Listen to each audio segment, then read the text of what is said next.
Hey guys, welcome back. I'm Pete Bickford, and welcome to the comedy stylings of the ComicBase live stream. If you guys happen to catch the earlier version of this one, we had a Stanley Marvel Comics thing fall down, took out a couple of my robots. We had all sorts of camera issues, sound issues, you name it. And thank you once again to our producer, Greg Hecht, who helped us soldier through all of this stuff. Anytime you have to restart the machine to get your audio interface working like 5 seconds before showtime is never, it's always going to be fun on this side, but we're doing what we can on this one. So anyway, another thing that probably is a bad idea to do right before showtime is to hit the build software button on the last build of what you're about to show off right before you go, because it did not lead to good places, especially as it turned out when it didn't stage on my demo machines properly. The main thing that we wanted to show, it actually caused it to stop working, which was excellent. And then I found out the hard way that if you're going to show off something that involves the use of a camera, and you're going to do it on a live stream, you might want to do the math in your head. Says like, okay, so if I'm showing it on this camera, what camera am I going to be showing the feature with? Because it turned out that that was an important question. All right, so hopefully I've piqued your interest as to what the hell Pete's talking about, and it kind of comes down to this. For the last 4 weeks, we have been hard at work and on a number of projects.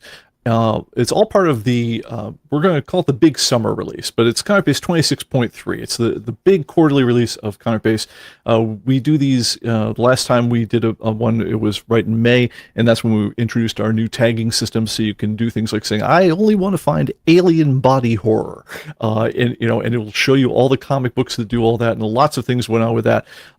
There's been lots of behind-the-scenes things happening in ComicBase that honestly I don't share that much about, because they're either really boring because they involve like day-to-day business for ComicBase, like, hey, we've made correction processing much more effective in this case or that case and so forth. They're either something like that, or they involve just like the physical plant and inventory and how we manage server loads and things like that. It's important stuff to do. You don't want to like have that not work, but it's not particularly important to y'all. Like for instance, one of the things I'm really jazzed about in my own life, and I'll probably dip in and show this in a second anyway, is I've actually taken one of my old Stream Decks, which is a little hardware device with programmable buttons you can put on, where you can actually make the button have different graphics on it. And we, this thing, we got started with the ComicBase live stream right back when everyone else did, during the start of COVID hell lockdown foo, and like everyone else, I'm trying to buy video cameras and streaming gear to try to get my feet in there and learn how to do the streaming thing like in a somewhat professional manner. You can see how well that experience worked out. But it left me at the end of the day with certain versions of stuff that's like, as you kind of move into the field a little more, like, okay, that little starter one we had right now, we can't use it for anything anymore, so we'll repurpose it. And so we actually repurposed our original Stream Deck that we used to use to kick out the camera angles and things like that in the show. I actually turned it into a network monitoring panel. So if you guys have ever had the problem in your life where like, hey, I put a report up, and especially after a long weekend where Microsoft issued a lot of patches, sometimes the report didn't get pushed up to the server right away. That kind of thing, because it happens in a server room in the back, unless you're looking to check on all that stuff, where you have different processes that know to check on the whole stuff, it's like you wake up one day, it's like, oh yeah, we're getting like 1,200 errors from the server saying that the latest Microsoft update screwed up our reporting process and we need to restart it. You want to find this stuff out ahead of time so it doesn't inconvenience all of y'all. So one thing we did here is we actually turned in all those services, we now have them reporting health to us, and like how many things are backed up in the queue as they go. And I actually used one of my old Stream Decks, and so I can actually glance down while I'm at my desk now, and I've got a monitor wall with the status of all the different key support utilities in our system. Again, not something we usually spend a lot of time talking about on these things, because it's us facing. It's not you facing. It's the way it faces you guys is you have a lack of drama in your life because we did something right, and when we do something wrong, you get drama, and that's bad. It makes us feel terrible. But anyway, so we've had for the last 4 weeks or so some stuff we've been working on that really is pretty dramatic, but in the good way. We had a number of moonshot projects that we were trying out here. And I'll set this one up a little differently than I did last time. At the end of Comic-Con last year, there was a talk I gave to the ComicBase user group meeting where I was talking about, all the things that we had gotten wrong over the years about different, things, and the ways that we had actually kind of swiveled and fixed a great many of them in the years that followed. So, for instance, we got wrong the importance of graded comic books when they first came out back in the in the late 90s. We were sat there and say, come on, how big a deal could these things be? Surely it will only be crazy speculators wanting to slab things or whatever else. And what we hadn't really figured out and we hadn't grasped at the time was that eventually over time grading a comic book got to be the table stakes to being able to trade it transactionally for everything of high value as well as the cheesy low value stuff. And so we hadn't, when we were going out there and we were surveying prices with Comics Buyer's Guide to figure out what are the breakdowns for, like, if you had a comic book and it was in near mint condition and you slabbed it, you had it CGC, grade it, on average, how much would that go for? And the answer was about 4 times. If it came back in 9.8 condition, it would come back being worth about 12 times what the near mint version would be, and so forth. And these were perfectly good, standpoints when we were talking about the comic books that were getting slabbed back in the late 90s. When you consider what happened in the intervening years, where suddenly all the comic books, including the very valuable ones, were getting slabbed, those numbers started to become ridiculous, because slabbing an Action Comics #3 is not the same as slabbing a Dazzler #1. They applied completely different metrics to the whole thing. And so last year, one of the big things we did in ComicBase 2025 was we made our pricing valuations for CGC quite a bit more involved to take multi-part curves into effect. We were trying to determine how slabbing affects the value. That was so.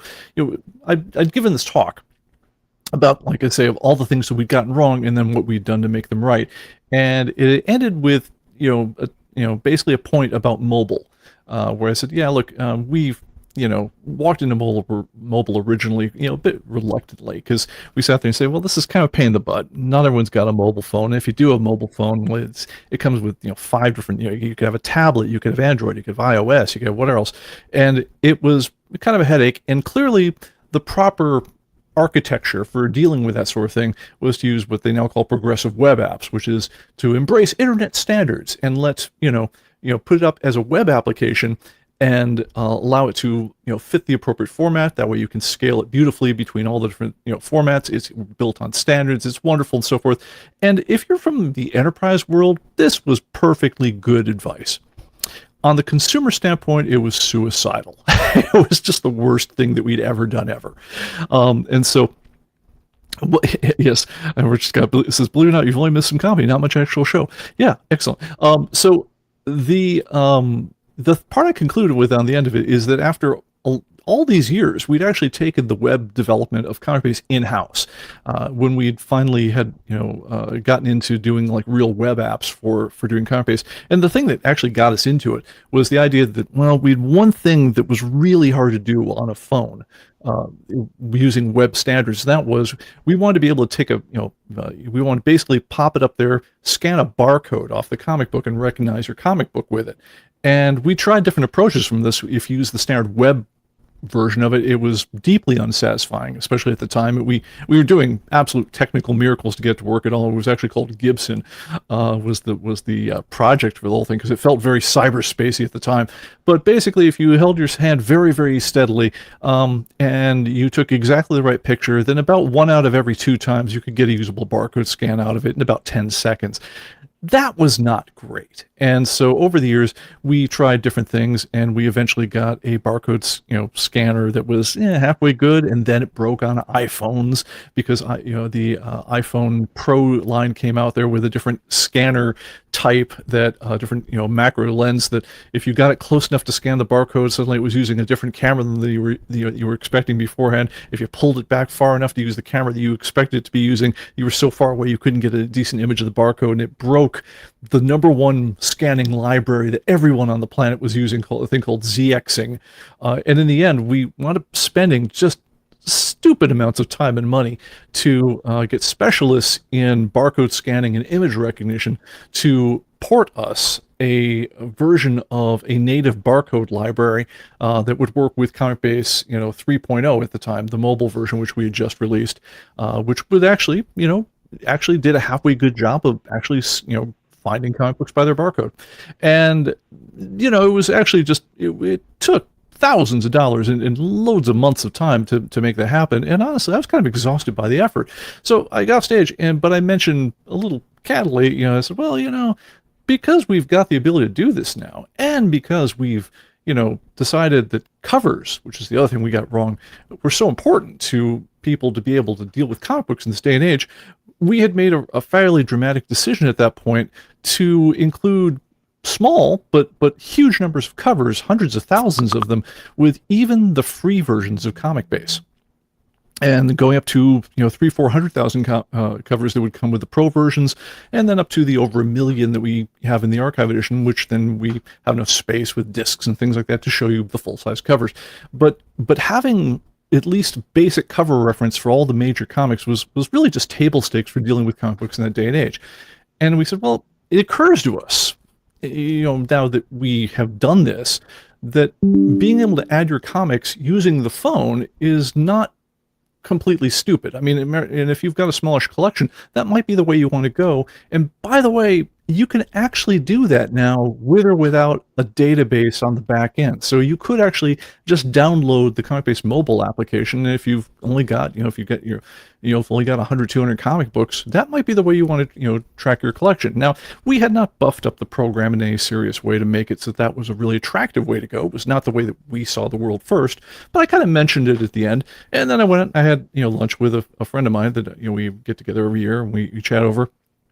And he said to me, it's like, well, I told him, when I just told you guys. He said, well, yeah, that's interesting, Pete. But, one thing I've always wondered, have you ever thought of making it so that you could just, I don't know, take a picture of the comic book and maybe just recognize it from the picture? And you got to admit, at this point, I'm exhausted. It's like we've been moving heaven and earth to make what had just we'd done this last year happen, and all the new taking in the mobile app ourselves and rewriting it into .NET MAUI and all the things we had done, and so I'm loving the idea of taking a new feature at that point. And I also remembered Amazon's efforts in that regard, and some other companies. I was aware that there is actually a third-party library that, if you're willing to pay per scan, will actually, if you give it a bunch of reference images, will take your scan, click on it, wait a couple seconds, and you have some chance of finding the comic book from within that set of reference scans. But of course they charge you per scan. And so it's one of those things where, like, yeah, I'm not in a big hurry for that one. And when I thought about how Amazon had done it at the, back in the day, it was not great. It was, it was about, I don't know, 10 seconds to get an image that was something like the book you'd gone to, recognize and so forth. And so, yeah, we'd done some investigations down that road, but I was not in a real hurry to do that one. I said, well, we've got a working barcode scanner now, for God's sake. Is it really necessary? Well, what if the scanner doesn't have a barcode? It's like, well, yeah, but you could look at the title, and just type in the first couple letters of the title, you can find it that way. And so, yeah, we left, had lunch and everything. And anyway, fast forward, and it's 10 months or so past that day, and we had been working on some stuff back in here at ComicBase, and this put it about, I think about May, and I had to call up my friend, and well, actually I call him, I messaged him and say, hey, you remember that time we were sitting around at the field over in San Diego, and you'd mentioned that thing, and I said, yeah, I don't know, man, I'm not really excited about it, and it'd be really slow, and it'd be kind of clunky, and I'm not really interested in doing it. Well, we just did it. Because what we did, and we took kind of a moonshot on this one, is we sat there and said to ourselves, okay, we have, at this point, so many scans, at such high quality of so many items. We have 1.2 million change. It's almost 1.25 billion cover scans, and they're increasingly going to be 4K resolution and so forth. And so we are kind of unique amongst that we have all these ones. They're all identified. They're all tagged. And we've come a long way in our ability to work with mobile information and technology and imagery and stuff like that. And so we thought, well, what if we tried? And we basically set up a moonshot. And the moonshot goes like this. All right, so can you take a picture of a comic book, and just to make it fun, can you take a bad picture of a comic book? Can you give it lots of reflections off the lights like I'm doing now? Can you stick it in a comic bag so it's picking up glare from the comic bag as you're going? Can you take a CGC, one of those snapper case things that they've got there? Can you take a picture through that one? And can you also do it the way that like a normal yokel takes pictures? Like me, is I'm about to show, is I wave my hand unsteadily up with the camera, and I take this blurry, god-awful, horrible picture of the comic book. What are the chances that we could get decent recognition on a comic book like that, and how long would it take? So we tried it, and it was on the back of like a lot of other things we were trying, and there was one weekend about the end of May, where all these things kind of ended at the same time. We'd gotten all the tagging stuff done. We'd put that release out, and some other initiatives that we'd done. We started getting our answers in, and we went and we took, I think it was about 120 bad pictures of comic books that were laying around the office doing stuff like this. We had to label them all in, and we threw them into a recognizer that was based off of our 1.2 million comics that we've done, and we do a basically image pattern search. It's kind of like, it's the image version of what happens with Shazam when you go and you're trying to figure out what that song is on the radio. You're not listening ever in a quiet studio. When you do that, you're always in your car, in a nightclub. There's people talking, they're clanking silverware, they're doing all the stuff. But what you're trying to do is you're trying to compute a pattern that you can match to a signature on the other end, and see how often you get that. And as you guys have done this one with your camera phones, stuff like that, it's just, know that depending on how bad, the overhead noises and whatever else, sometimes Shazam does the, thinking, still thinking, try again. But sometimes it comes up and says, oh, well, that's, Night City by M83. And you sit there and say, that's a great song. I was trying to remember the name. Thank you so much, Shazam. And you go out and buy the album or whatever else. Well, we thought, well, okay, let's try that with comics and let's see what we do. So we'd taken our crummy 120, sets of bad pictures, and we compared them against we created what's called Spike, signature library against our 1.2 million comic books that we have in our database. And we said, okay, all right, well, we've done that. Well, I guess let's work up a test harness. Test harness is like the bare minimum interface you can do to just say, all right, I'm going to take a crummy picture now, and let's run it through the algorithm and see if we get a match. And I'm expecting nothing particularly impressive. I'm expecting in 10 seconds, maybe we'll get a 50-50 hit rate in the whole thing. And we ran it in the test harness that weekend, and we did, basically, I just grabbed comic books that were laying around, like I'm doing here. This is the comics giveaway day comics. They were just laying by my desk right now, which are also awesome because these ones are impossible to find because they always have weird names and such in the database. They're always weirdly indexed, and half the time they're missing barcodes and things like that. So, honestly, barcodes about the only thing that makes these things so anyone ever finds them. So I threw them in there, and it's like, took a bad picture, and holy crap, we got a match. It's like, well, that's great. Tried it again, got a match. And I said, well, okay, this is nice. And it got a match pretty quickly. And so that was round one. Fast forward a little bit on the whole thing, and you got to imagine I'm just kind of sitting there giggling after a while, because what we did is we eventually kicked up a test where we ran basically the whole library. And we said, all right, so if we were going to go and pass the image back to ourselves, so we're passing an image back that we then crunch down and squish down to like a camera thing, and we passed it back. Can we find the signature again in the library? And we basically, after all the weird distortions and things that we did to it, we found it 100% of the time. We found it, basically what it does is we say, okay, we're going to give you 5 hits back. If we think that we've got it with like a 70 or 80% confidence level, we just go straight to the comic book because we know we got it. If, on the other hand, we're not 80% confident, we'll show you the top 5. When we ran all 1.2 million against different signature matches on the whole thing, we got hits 100% of the time. It was 93% of the time it was the number one hit, if it had to show you the hit at all.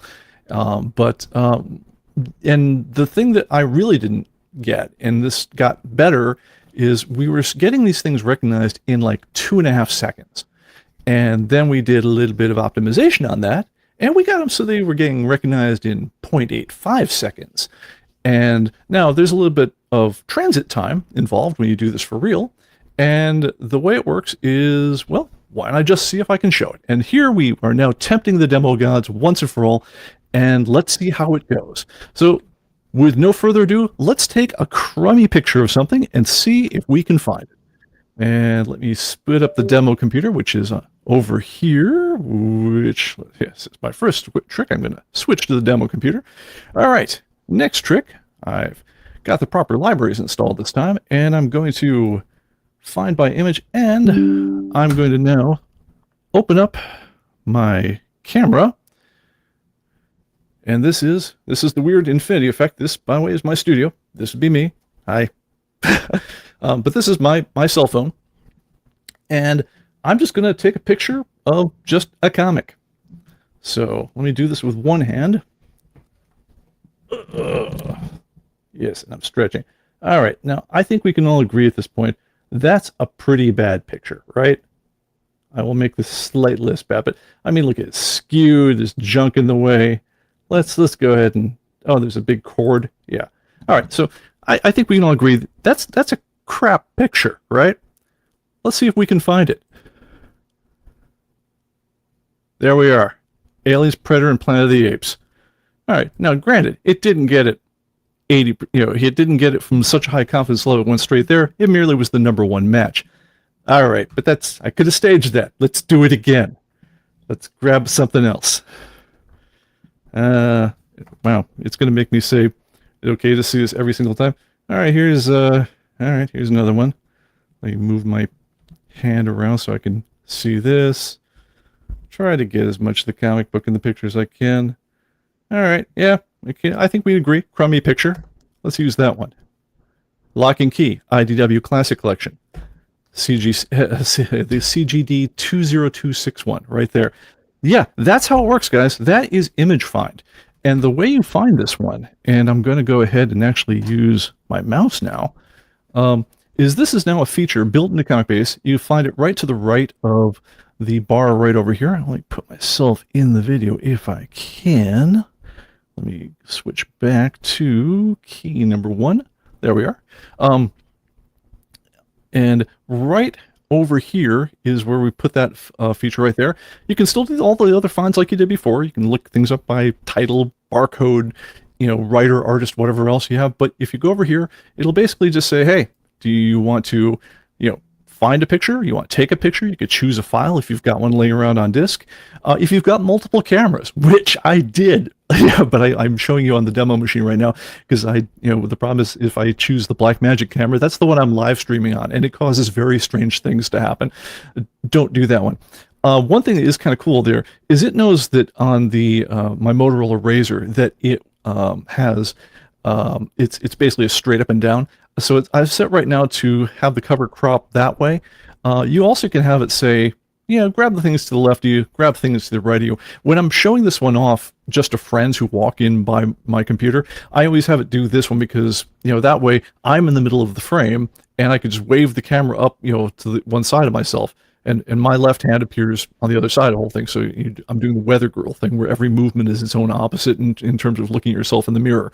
But yeah, you basically, whatever you hold up into that image, make the image about as big as you can while still fitting it in that whole thing.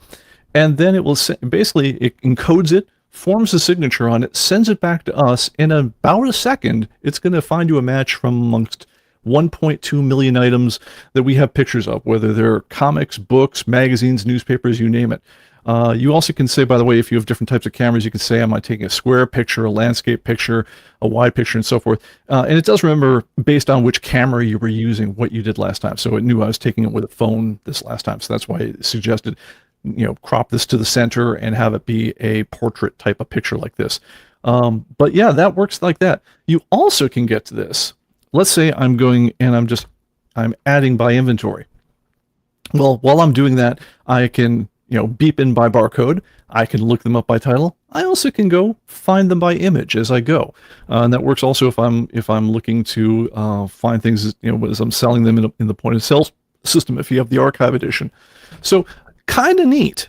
Now, this raises the obvious question. I don't think I'm giving away too much here, so I'm going to bounce around between features just a little bit, because it's like, well, yeah, okay, that's great that I've got a webcam and everything. Not everyone does, but come on, let's face it. I mean, don't you kind of want this just on your, basically on your phone to start with?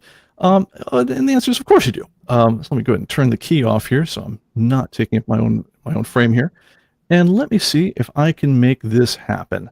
So I'm going to go cast to my Chromecast over here, which is button number 3, which of course is sleeping. So let me go ahead and get my Android phone over here in cast mode. I'm going to cast to my Chromecast. Yes. Next. Pick what I'm doing, and there we have it. All right, now I apologize, guys. I can't make this one any bigger because it is what it is. But this is the new ComicBase 26.3. This just shipped. If you're on Android right now, you can download this from the App Store. I am going to put myself back in the picture just here. You can download this from the App Store if in Android. It's been under review in the iOS store for quite some time right now, and they haven't gotten around to evaluating it yet. Maybe that's changed. Maybe while I was futzing with exploding robot heads, during the last show, maybe they've gone and reviewed it, and maybe it's available right now. If it is, let me know. But yeah, well, last I heard, we're still waiting for it in the iOS store. But this is the brand new ComicBase 26.0.3. Couple of things you will notice that are different about it. Number one, it looks quite a bit better.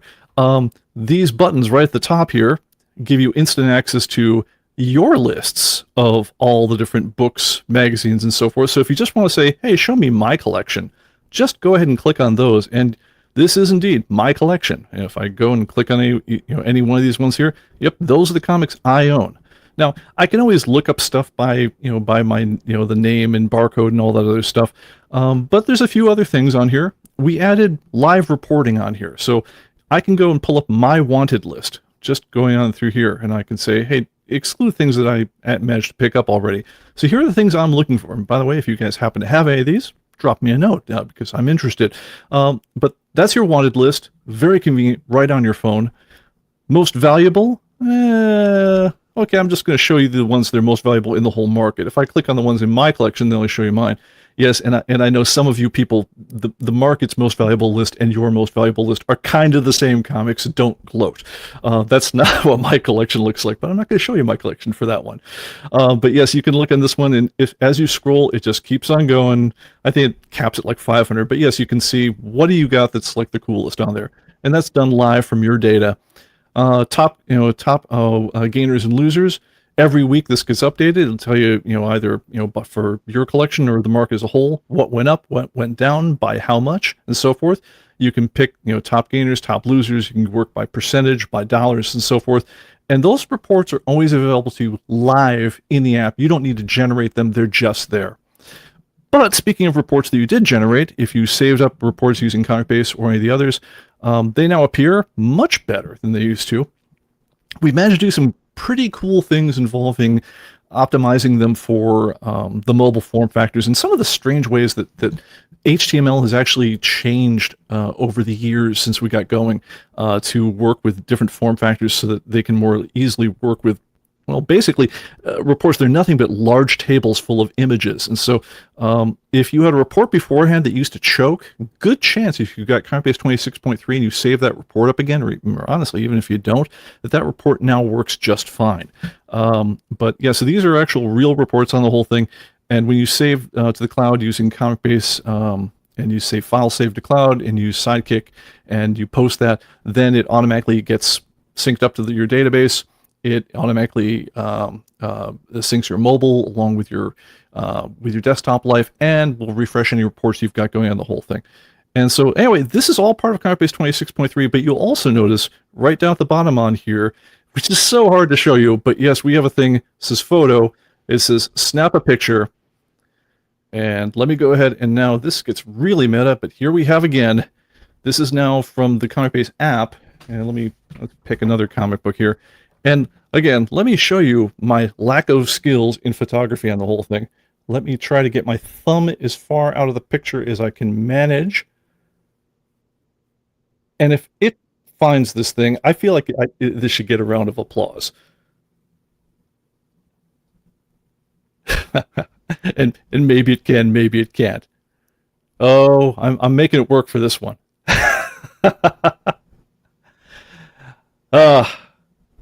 Well, maybe not that one. I don't know if it's the thumb or the monitors or whatever else, but that one seems like it needed a little bit more help.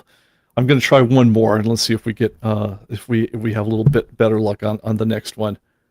Let's go home. Oh, by the way, you'll also see that because we now do more in the app, we've actually started to need an actual real menu item for some of the stuff. But let me go ahead and let's go ahead and take. Have I got the ability to do that really quickly? I'm not sure if I do. Honestly, I'm running out of hands. I'm going to let this one go for now. But anyway, give that a shot. Yeah, and Ed Bear says iOS ComicBase mobile version 26.1. See no updates available right now. Yeah, it literally can hit any moment. And yes, that's why we do this from the board, because otherwise you wind up with switcher doubles of yourself. Yeah, I'd say give it. Well, I mean, as soon as and it came back, I said no, they wasn't able to take a picture on that one. I'm going to try this one more time because I'm a glutton for punishment. Let's see. Let me switch back to. Yes, can Pete find the switcher button? That's the real question. Am I still casting? Let's see if I snap a cover. All right, let me see if I. This is so hokey. Yes, I'm now clopping the thing over against my monitor, and and like a fool, I'm gonna try to take a picture of the exact same cover, and this is probably gonna work exactly as well. Yeah, okay, all right. That one I'm gonna say demo fail, but you know what? The rest of it is working pretty good, and if you can be slightly less cheesy with your picture taking, I think you'll be faster in that one.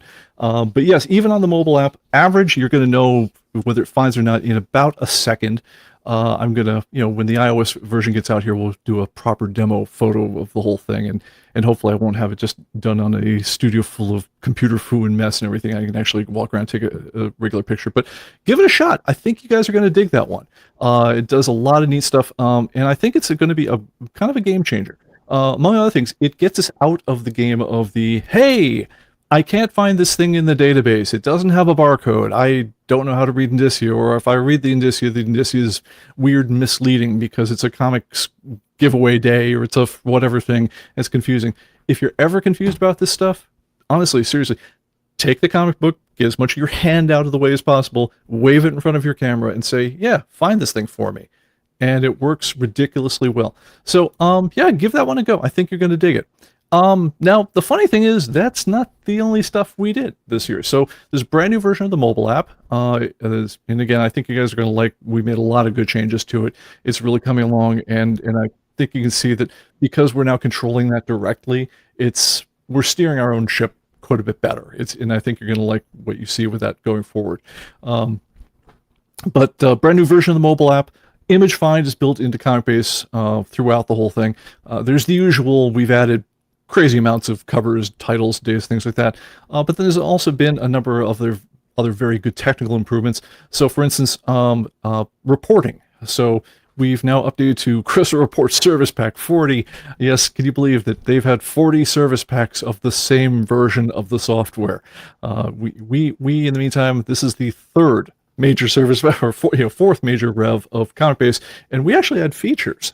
But anyway, along with being up to the most current versions of Crystal Reports, the whole thing, main thing we did on this one is we completely redid the label layouts, where they're basically, we rolled our own layout engine for labels so that we can. This is something that Crystal Reporting does not natively do. Does not say how big the things can be to fit into the different areas. Like how big can the title be and still fit into the area it's got for it on the label? How big can a price be to fit on the price label, and so forth. We've always approximated this in the past using different methods. About the only one that we ever really measured with great specificity was like the notes, because we knew they had to fit in a little box that was various sizes on the whole thing. And so what we would do is we would say, well, okay, if we were to take that text and copy fit it down and try knocking it down a point at a time, how big could we make it be and still fit into the box and the label so it doesn't override? And that's we thought we're pretty proud of ourselves for having done that one, because it's not a native feature of Crystal Reports at all. But honestly, we got to the point where we were looking back at price labels and different types of labels that people have and want us to support over the years and so forth. And we thought, God, we can't just be hand tooling, the cutoffs for different, words and phrases and things like that, times all these label geometries. This is not supportable to keep this up as we go. We had something like 30 different label, types and, everything that we were going through. We ran all through the permutations, and some of them were actually kind of crummy. So, for instance, the price on a price label, you want it to be big enough so that if somebody had a $10,000 comic book, you could actually show a $10,000 price without having running into the rest of the label. At the same time, if you made it so that every label was leaving so much room that was legible at 10,000, you were using up a lot of trapped space that could have been used for other things as you went. So anyway, we've completely rejiggered that entire geometry for all the labels, including really silly ones. Like people have found like label stock they got on Remainder from something, from Online Labels, company. They were said, well, could you, work up a title divider label for this? And yes, we will actually have tried that. But yes, we actually will now copy fit pretty much any of the things onto pretty much any kind of label. And while we were doing that, we also figured out, and DC certainly led the way on this one, that you can abuse the barcode specs quite a bit more than the official standards organizations in charge of barcodes would let you believe, and still have the code reliably read.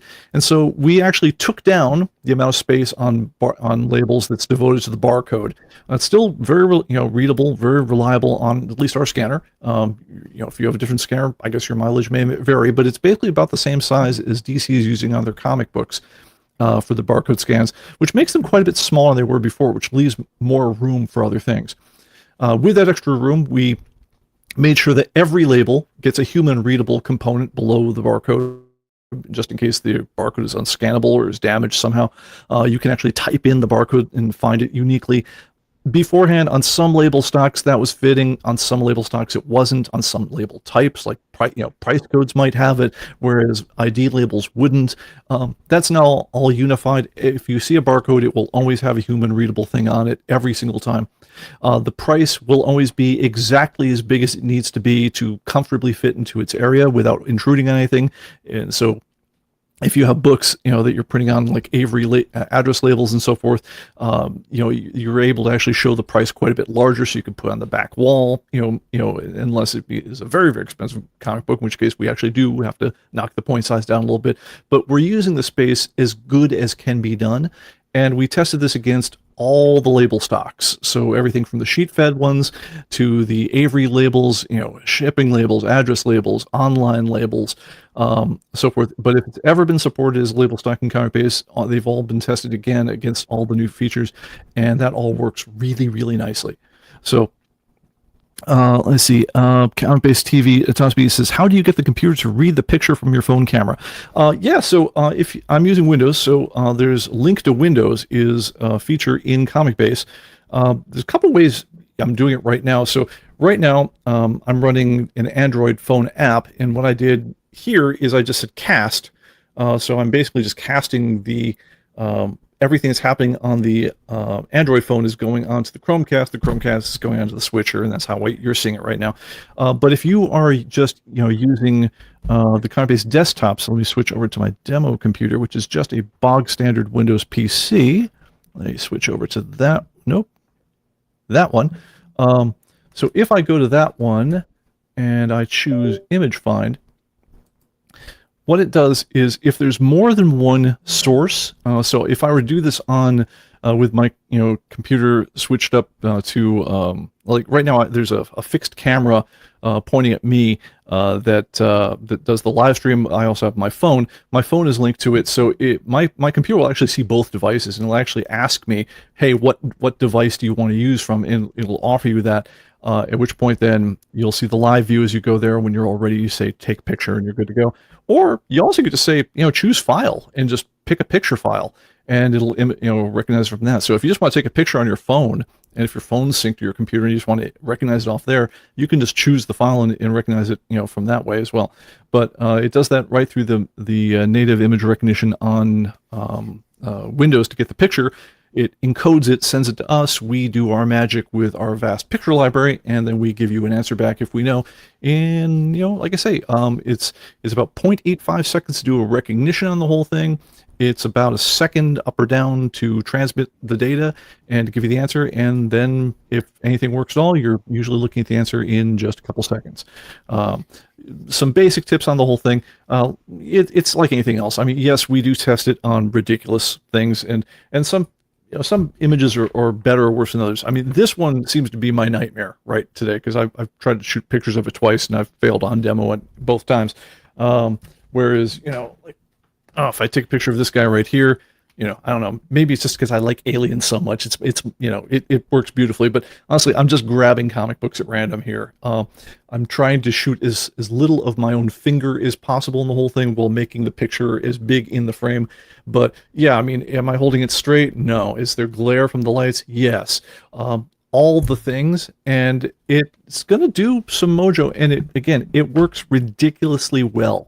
Not 100%, but it's not bad. So yeah, worth a shot. And if it doesn't work for you once, just back up, try again. But yeah, and if it turns out we have never seen the picture at all, well, then it's a wonderful time for you to please throw that comic book on a flatbed scanner. Do not send us your crummy photo picture. I don't want that to be our reference image. But throw it on a flatbed scanner, and if you can send us pictures, we always appreciate them, and it helps make the whole thing work better for everybody. So that is about it. So Compass TV, Alan says, can we put custom fields on the labels now? No, you can. That is not a thing that you can do. But we can manage to fit the stuff that you did actually have on the labels that wasn't fitting before. Doesn't make the labels any bigger. So if you're looking at like an Avery address label, there's like 0.85 inches of height of printable space on there. We actually added, and when we do this one, we are literally sweating 5/100ths of an inch to make sure that just in case as you're feeding labels down and your printer's not the roller's not everything they used to be, and it slides a little bit as it goes down the page, the whole thing. We had to add a certain amount of slack in for things like that, but again, it doesn't make the labels bigger than they were, but we can certainly do more with them than we ever could before. And like I say, we're using the available space much better. So will the feature work on magazines? Yes, it does. And one thing that was really cool is when I was showing this one off, and my wife came in, and I was like, babe, you gotta see this. We literally, it was a comic book. It wasn't this one, but boy, now let's see. Do I want to tempt fate? And do I think this one's been indexed yet? So Frank Miller just came out with his bibliography, or his autobiography, or the whole thing. All right, well, let's we've had our share of demo fails. Let's risk it again. Why the hell not? So let's pound over to the demo machine, and let's see if we've even put this one in the database yet, because it just came out last week. If it did, then it might be cool. If it didn't, I'm not going to be surprised, but let's find out. All right, and naturally, I have to do this with hands, with propping things, whatever else. Decent enough autobiographies, from what I can tell. Is I've only just started cracking into it. Let me see if I can get a free hand. And sure, let's see if that comes up with anything. Ah, it was close. No, I actually don't think this one has been indexed yet. I think this one's going to appear this week because it literally just came out. But it's interesting that the number one image was Kid Slapshot versus Major Extreme, which, if you look at the cover, not a million miles difference. So, interesting. But anyway, but yeah, the actual this is called Push the Wall by Frank Miller. My Life Writing, Drawing, and the Art of Storytelling. It did not work right now, and my guess is in about 24 hours when we push this week's update, it will work. So, because that'll be part of our image set at that point. We actually re-index our image set after each update. So if the picture came up that week, it gets added to the visual like decoder ring index that same day. So, but yeah, no, we'll give it a shot then. But yeah, I had taken a book that I had actually just bought. It was John King's, the lead singer for the Gang of Four. I'd gotten his autobiography, To Hell with Poverty, and we just grabbed it off the bookshelf because I remember I scanned it earlier, when I saw him for the show, whipped up there, and yeah, it recognized the book. So yeah, it does work with everything. So yeah, cool stuff. Let's see, other questions while I've been babbling on. Let me see here. Mark D with a C says, going to Trifcon Connecticut this weekend. Improvements to the mobile app will be a huge help on the wide list. Absolutely, I'm glad. And Agent Camp says, you changed labels? Yes, but in a good way.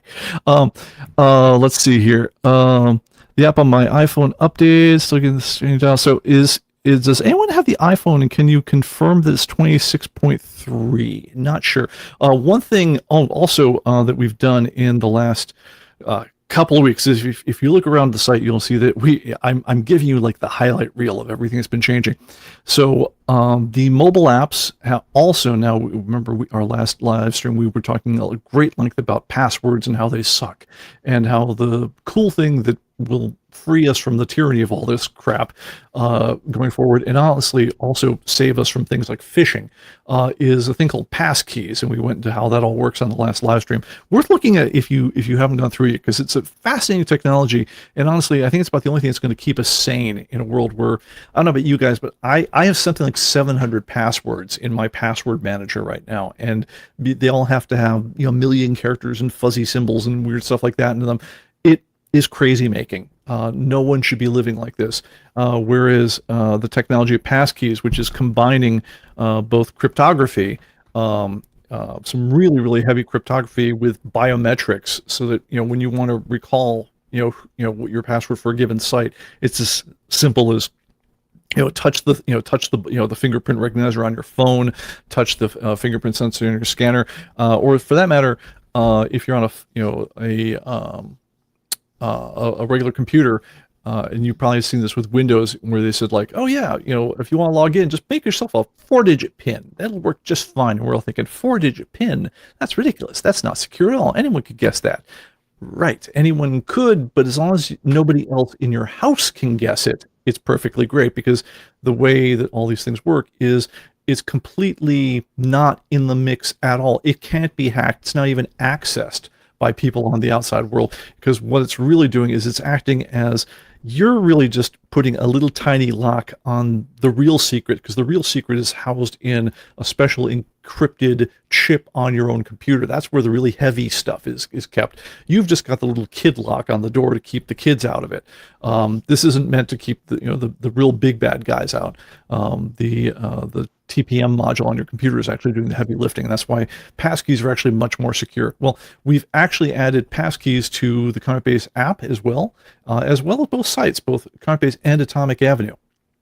So they all work on passkeys as well as passwords. So you can use passwords if you like remembering funny characters and things like that. But I would strongly suggest to everyone, really take a minute, make yourself a passkey. It's the better way. It's like having an automatic transmission, or I don't know, self-tying shoes or whatever else. But it's better, and honestly, it's more secure. And I told the story last time about how one of the big impetuses, for us to, accelerate our development around passkeys was around, I had a family member who got phished. Basically, some people convinced her that they were, they were really from like Samsung technical support, and they had a problem with her phone order or something like that. It was something that actually was completely plausible in her situation, and as a result, she got compromised because she was typing her security information to something that looked for all the world like Samsung's site, but was not. And passkeys can't be phished. That's one of the other things about them, is nothing secure ever goes over the wire, because all the really heavy lifting is getting done by these encrypted vaults on either side, that don't share their secrets over the wire. So it's a really good way to go in this world where we're always at risk of having malevolent SOBs, get at our stuff. So, yeah, I would say take a minute if you get a chance. Set yourself up a passkey, set yourself up for one in Windows. If you've got a Mac, that Touch ID that was built into iCloud, that's your passkey. That is what that is. But also go on ComicBase.com or AtomicAvenue.com and set yourself up passkey, and then say goodbye to ever having that forgot my password nonsense, because aren't we all too old for this? I think I heard somewhere it's something like 70% of tech support requests are password related, password and account related. It's just a huge time sink on everyone's point of view, and let's face it, we ain't got that kind of time. So yeah, give that a go. I think you'll dig it. Other questions that have come up. Let's see. ComicBase TV is the mobile app available now. The Android one is. Oh yeah, it looks like the iOS one we're still waiting. Yeah. So the way that things go in the app stores is, you write your thing, you submit it off to the app store, it does its thing. You've tested it already. They, in theory, will test. Really, what they're 99% doing in both app stores is they're making sure you're not violating any of their terms of use. They are very concerned with, with the privacy of information. They want to make sure that stuff is being held right. They're very concerned that they want to make sure that if there's any selling going on, that they're getting a piece of it. They're very concerned about all sorts of other things like that. But anyway, the different stores have different rapidity of getting things approved or not. We have been available on the Android store. Honestly, I had to tell them hold the release until today because it's been ready for several days. The Apple one, for whatever reason, they haven't even reviewed it yet. And they're allowed to because it's their store. So as soon as it goes live, it's scheduled to automatically publish. So they could be watching the show now saying, oh, this looks lovely. I will hit the OK button, at which point it may be available any moment now. But when you see 26.3, definitely download that one. The other thing I would do is, because as part of our passkey thing, we also did a lot of hardening up of just every little bit of the security chain. And really, passkeys are the beautiful way to make sure that chain schmain, nothing travels over the wire, period. That's the beautiful part of this one. But if you ever have trouble and you need to refresh your list of things, log out, log in is the best way to go. Create a passkey, even better way to go, and all that will force a refresh of your reports. But if you can wait till the 26.3 comes out, we modernized so much of the entire tooling chain with that one. I think you're going to want that in any case. So you hopefully you will dig that. All right. Other questions that came up, or let me see here. So shows you off with the phone. I think you got about as much of it as I want to show you right now. It's been a frazzling day. Okay. Let me see. Did I hit anything? How are you getting the computers to read from the camera on your phone?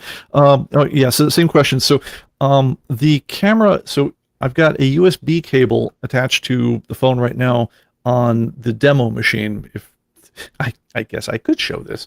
Let's see. I am still casting. So if I go to the Chromecast and I turn on the phone, I actually have to turn on the phone part of the phone.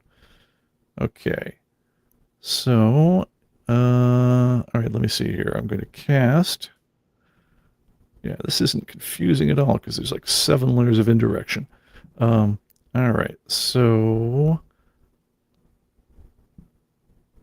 come on, scroll down. So I want cast, and I want to, let's show the whole app, not just the ComicBase app. So if I go to Chromecast and I want to view the entire phone, I say cast, I should see my phone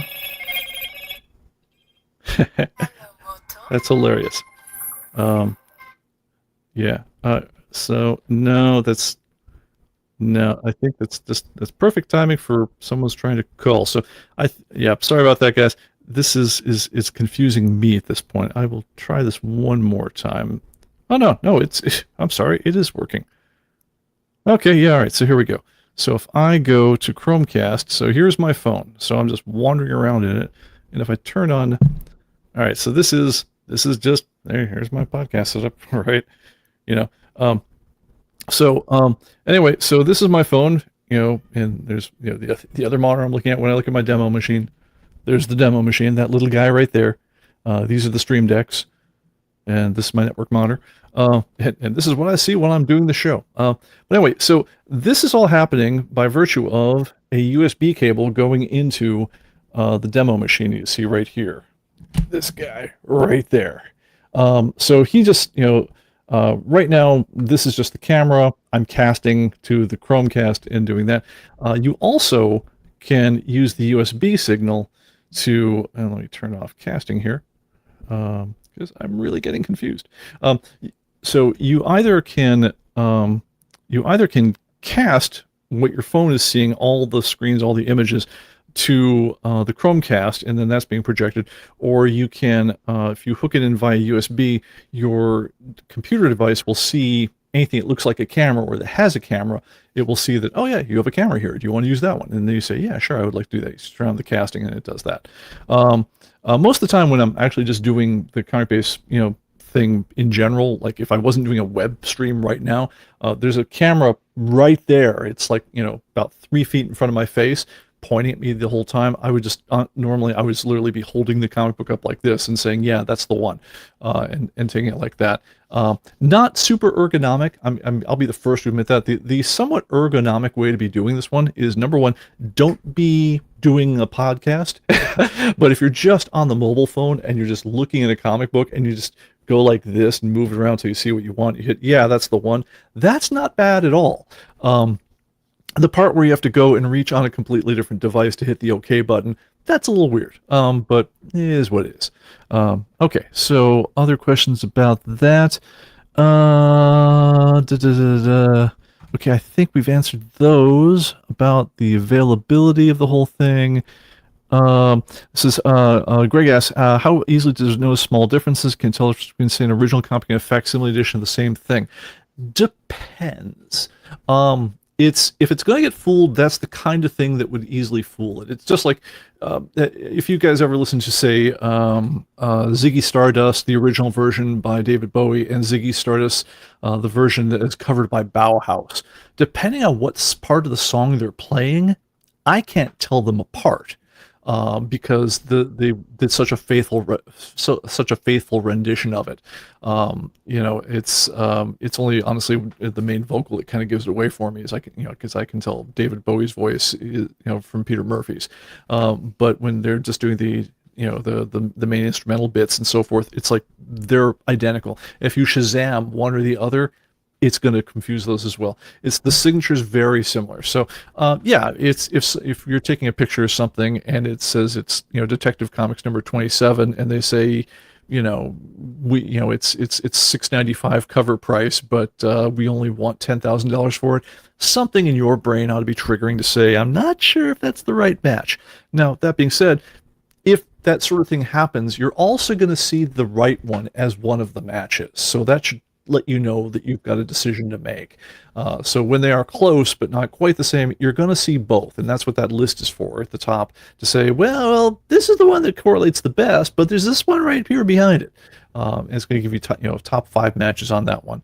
Very rarely, I mean, like, honestly, realistically, never in real testing does it. If you unless you're taking just horrible pictures, again, with thumbs and Dutch angles and computer monitors and all the other things in the way that would confuse it, it's going to typically find the thing you want in those top 5 if we've ever seen it.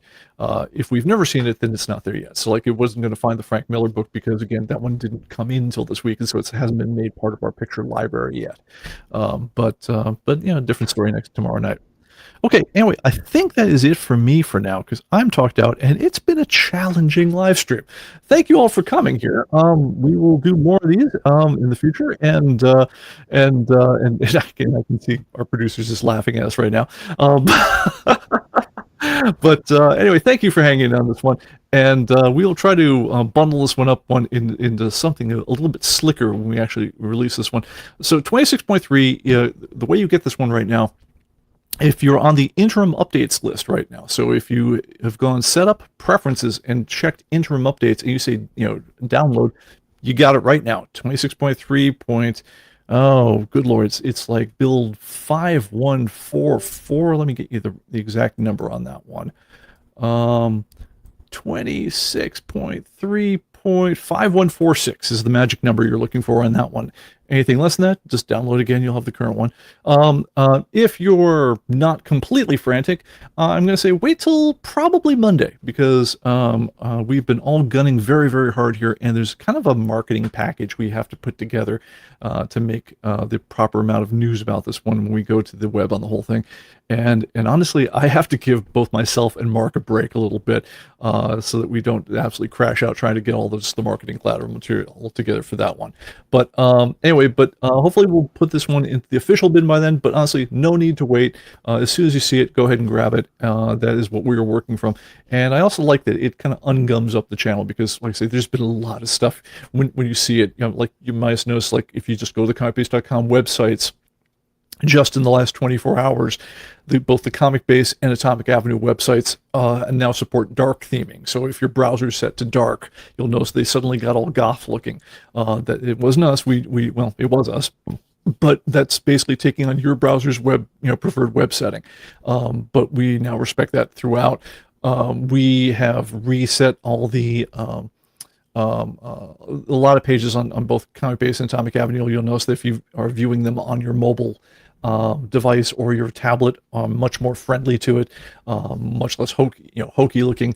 We've been busy kids, and it's nice to be able to show all this stuff to you guys at long last. So nice to be unblocked. So anyway, all right, gonna say good night to everyone. Thank you everyone for hanging in there, and I am gonna pour myself a stiff one.